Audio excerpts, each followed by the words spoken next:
He said one line that changed everything. I found the messages by accident.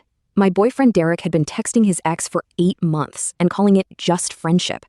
We'd been together 3 years, living together in a one-bedroom on Belmont Avenue, and 6 weeks earlier, he'd shown me a ring size chart on his phone like it was nothing. I thought we were building something.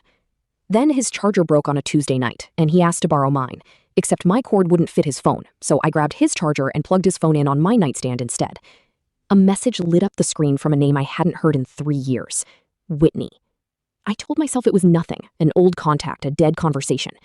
But the preview line read, I still think about that weekend in Charleston. Charleston was our trip, our $340 non-refundable hotel deposit, our anniversary, 3 years ago exactly. I opened the thread before I could talk myself out of it. 214 messages, going back 8 months. Good morning texts, photos of our coffee, a voice memo from him sent at 1 a.m. that I never heard leave our apartment because I was asleep right next to him.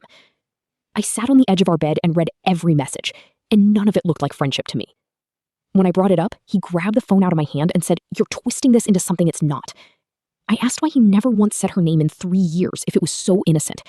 He said, "Because I knew you'd react exactly like this."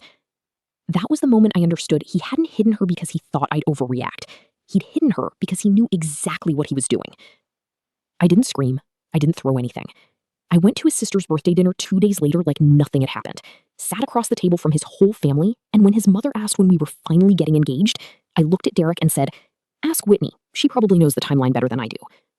The table went quiet. He turned red. Nobody asked me to pass the potatoes after that. I moved out 3 weeks later and took the ring size chart with me, proof I keep in a folder I hope I never need again. He still texts sometimes, saying he misses me, that Whitney meant nothing. Maybe she really didn't. It was never really about her.